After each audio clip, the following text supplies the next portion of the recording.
Welcome back, eh? This is the Canadian Silver Seeker, and I hope you guys are having another great day like I am. I am actually not having the most of wonderful days today. I'm actually a little bit sick. A little bit new, I guess, in my life. Just got a cold, nothing big, guys. One thing though that I would note is Peter J. He's not feeling very good. Apparently has some kidney stones. Let's throw out some love in the comments below. Hopefully Peter gets better soon. I've had kidney stones before, not as severe as what he's talking about, and I felt like I was dying. Mine just turned out to be from iced tea, actually. Apparently there's a chemical in iced tea that can cause kidney stones. I had started drinking an iced tea. This was quite a while ago, a few years ago now, 2-3 years ago.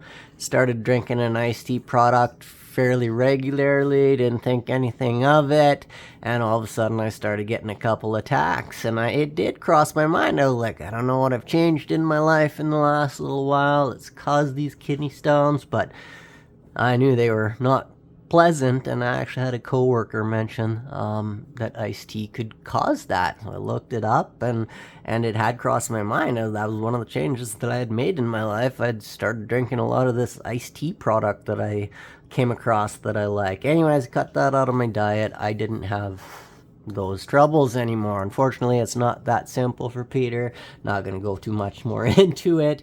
But once again, let's wish Peter some love in the comments below, guys. So yeah, what's new in the Canadian Silver Seekers world?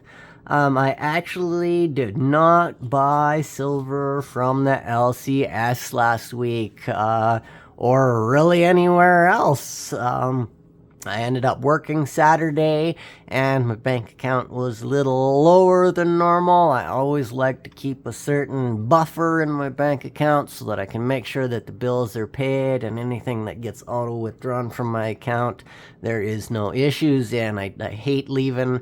I always like to keep the rent in at least a month ahead of time. You know, I hate relying on that next check to pass, the bills. So anyways, I took the week off, and I almost took this week off too. I hadn't gotten paid yet, and I wasn't gonna go to the LCS, but I ended up selling a laptop online for cheap amount, but it was enough that I could go to the LCS with the other cash that I had. It wasn't very much, but I got like $25 in my wallet.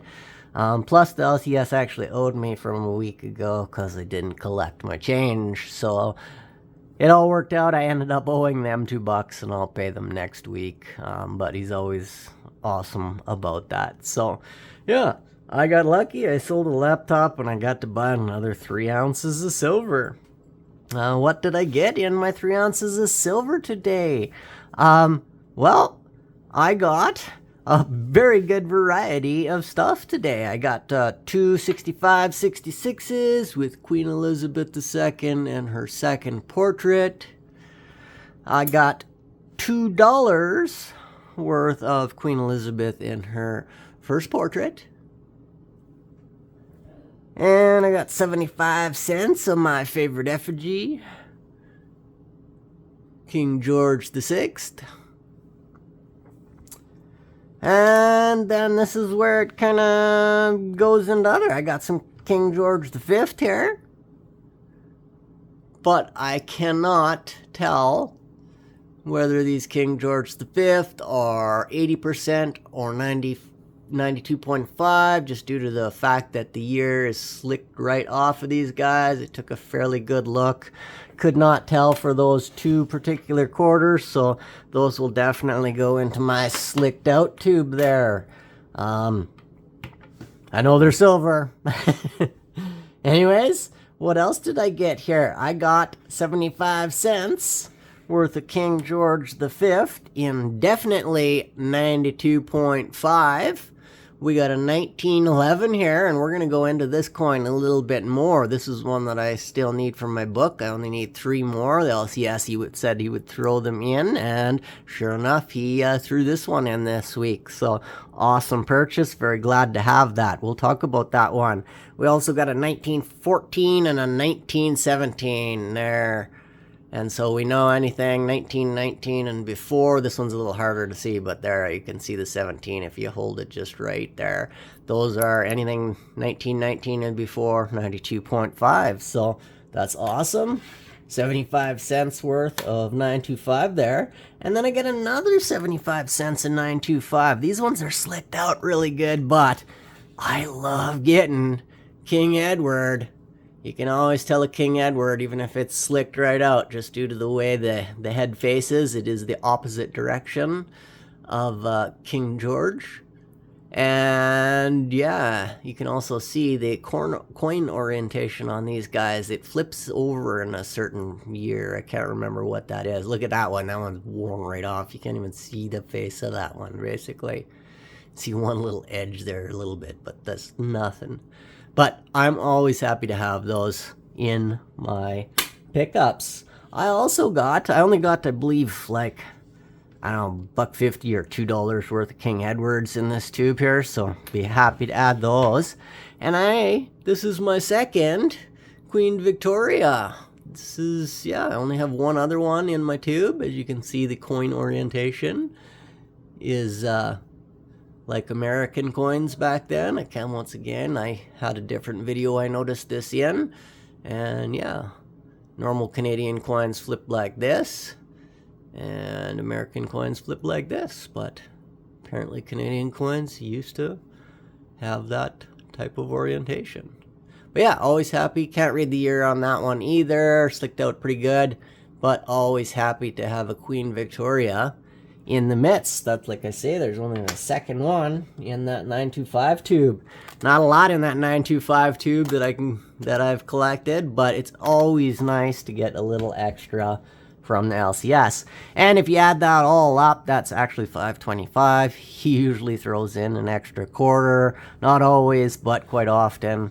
And gotta love him for that, because you know it cuts my costs down. So anyways, so like I said, let's talk just a little bit about this 1911. So what's so special about this 1911? This one wasn't a super low mintage, but in 1911, they made this King George V. And actually, I just want to look something up. I'm not positive. Let's see. Yes, this was the first year that they made King George V. I wasn't certain on that, but I just looked it up.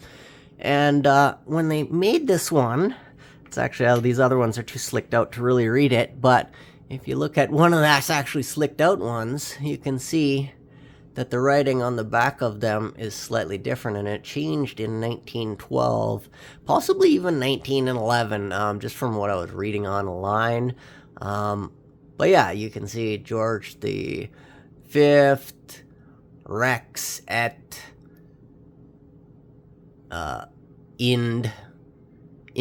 And so what that is King George V, Emperor of India. And on this guy here, you can see there's a couple extra words in there. De Grey. And now I'm probably pronouncing that wrong. But what that is, now let me just flip to a page I had open here. Basically, what that was, according to the site that I'm looking at, it's actually the mint.ca. It says King George V was the great-grandfather of His Majesty King Charles III and appeared with the Latin inscription. Once again, I'm not going to pronounce it right, so blah blah blah, Rexian, blah blah blah, de Gratia, which means King George V, by grace of God, the King and Emperor of India. For parts of 1911, the coin did not include the de Grey, so the Deigra. And thus, the 1911 coin became known as the Godless coin. So, yeah, I thought that was kind of interesting. I did not know that before the LCS mentioned it to me, and I wouldn't have known it if I would have just gotten it. So, very awesome of him to share that information with me. I don't know the mintages. Like I say, this website says that only part of 1911 didn't have this, so maybe there's two different ones in 1911. One with the grace of God on it, and one not with the grace of God on it. I'm not exactly sure, because the book that I have only mentions the mintage for one. So either way, I'm going to be happy. I'm going to put that one in my book, and cool. I might ask the LCS about it just to see if he knows anything, about the mintages of the ones that do say grace of God, if there are any. Once again, I'm just going by a website that I see here. So anyways, that's about it. I'm going to have to definitely put that one into my Whitman book, and I only got 3 more to get. I got 1915, I believe it was, the 1927, and the 1936 dot to go. That's about it for today, guys. Thanks for watching. Thanks for listening to me ramble. Remember, it doesn't cost you a single piece of silver or gold to like and subscribe. You guys mean the world to me. You too, Peter. Get better, buddy. Happy stacking, eh?